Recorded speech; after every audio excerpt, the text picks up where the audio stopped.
how a small lie about my apartment turned my life upside down. I remember the moment I told the lie. It was an unremarkable Tuesday. The kind of gray day in November that seems to settle over the city like a weary blanket. I'd run into Allison at a small grocery store down the street from my new apartment. I'd been doing my best to avoid her since the divorce, partly out of respect for both of us, and partly because, if I was honest, it hurt too much to see her. We'd shared nearly 7 years together, building a life that felt as sturdy and unmovable as the buildings around us. And yet, there we were, two people reduced to strangers, polite and tentative, both awkwardly reaching for the same can of soup. It was an odd moment. She laughed a little, almost reflexively, as if her body remembered some shared joke, even if her mind no longer wanted to. I mumbled an apology, even though it was unnecessary, and she shrugged. There was a silence, the kind that hung thick and tense between two people who once knew each other well, but who no longer had anything familiar to say. She was the first to break it, in that matter-of-fact way she always had. "So, I heard you got a new place," she said, her voice light, but with an undertone of curiosity that I found unnerving. Allison always had that ability to zero in on things that mattered, to cut straight through small talk. There was a reason she'd excelled in her career, steadily climbing to a senior position at her firm, while I'd struggled to find my footing. I think that's part of why I hesitated, feeling that old sense of inadequacy creeping up, that quiet reminder that she'd always been a little more grounded, a little more certain than I was. Without thinking, I nodded. "Yeah," I replied. Try to sound casual. "It's a nice place. I'm happy with it."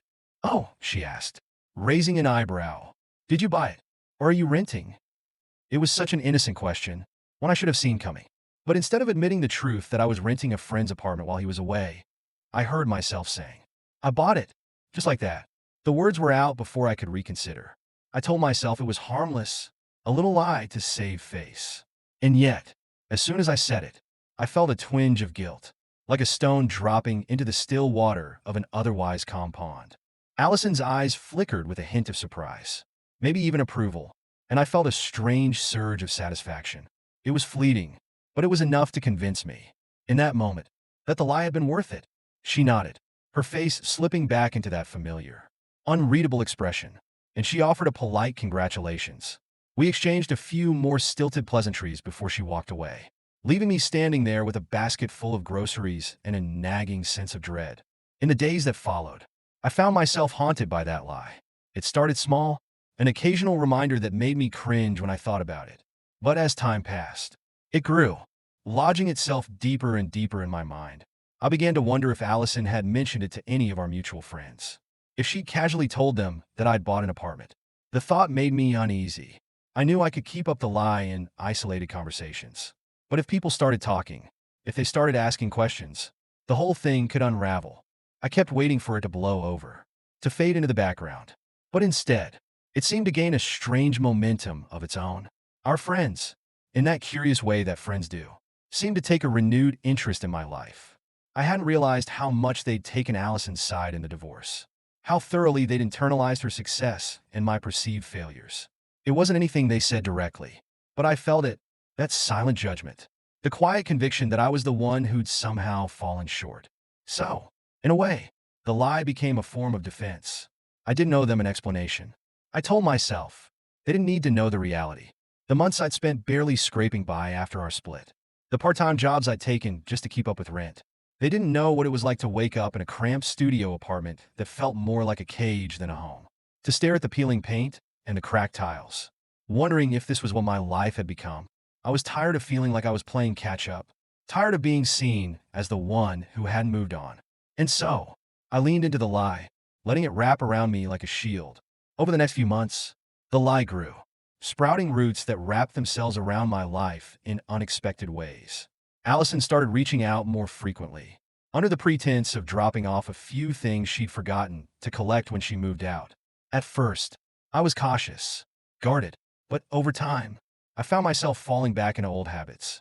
There was a familiarity in our conversations, a strange comfort in the rhythm of our interactions.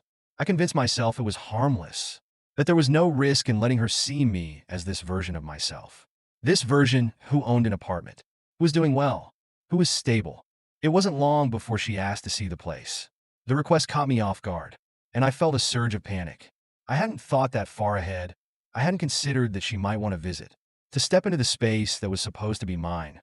But the way she looked at me, with that quiet curiosity and maybe even a touch of respect, I found myself nodding, agreeing without a second thought. The apartment was a nice one. I'd give it that. My friend, Mark, had always had a knack for design, for picking pieces that seemed effortlessly stylish. The place had high ceilings, large windows that looked out over the city skyline, and sleek, modern furniture that made my old stuff look like it belonged in a yard sale. It was a far cry from the places I'd rented before, and I'd grown accustomed to the illusion of success it provided.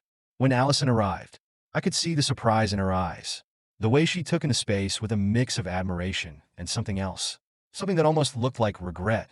She complimented the decor, running her hand along the edge of the kitchen counter, her fingers tracing the smooth surface with a kind of reverence that made my chest tighten. She'd always loved interior design, and I could see the memories flickering across her face.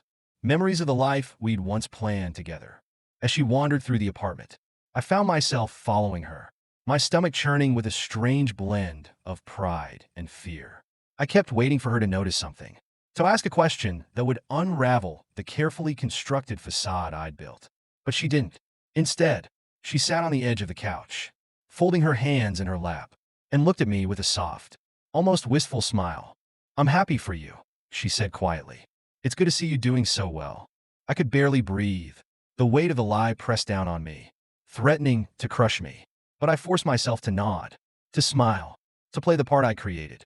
I told myself it didn't matter, that the lie was harmless, that it was just a small deception to protect my pride. But as I stood there, watching her in the apartment that wasn't really mine, I felt a hollow ache in my chest, a sense of emptiness that no amount of pretense could fill. Over the next few weeks, the lie became a part of me, woven into the fabric of my life. Friends started asking about the apartment, congratulating me on the purchase, and I found myself answering their questions with a practiced ease that surprised even me. I told them about the renovations I was planning, the small changes I wanted to make to personalize the space, and they listened, nodding with approval, as if I'd finally joined some exclusive club, as if I'd finally proven myself. But beneath the surface, the guilt festered. I couldn't escape it, couldn't shake the feeling that I was living someone else's life. The apartment, with its pristine walls and carefully curated decor, became a symbol of my own inadequacies, a reminder of the lie I'd built my new life around. Every time I looked at it, I felt a pang of regret, a sense of loss for the person I'd once been, the person I'd abandoned in my desperate attempt to impress Allison, to prove to her and to myself that I was worth something. And then, one evening, I got a call from Mark. He was coming back earlier than expected. He needed the apartment, needed me to vacate by the end of the month. The news hit me like a punch to the gut, and for a moment, I felt the world tilting beneath my feet. I'd known this moment would come eventually, known that the lie couldn't last forever, but I'd pushed it to the back of my mind, convinced myself that I had more time. As the days passed, I found myself paralyzed by indecision. I couldn't bear the thought of telling Allison the truth, of admitting that I'd lied, that the life I'd shown her was nothing more than an illusion. And yet, I couldn't continue living in the shadow of the lie, couldn't keep pretending that everything was fine. The weight of it had become unbearable, a constant reminder of my own insecurities, my own failures. In the end, I packed my things in silence, slipping out of the apartment like a ghost, leaving no trace of myself behind. I moved into a small, nondescript place on the other side of town, a place that felt cold and empty, a stark contrast to the carefully curated space I'd left behind. I didn't tell anyone, didn't reach out to friends or family. I let the lie die in silence, burying it along with the remnants of the life I'd once dreamed of.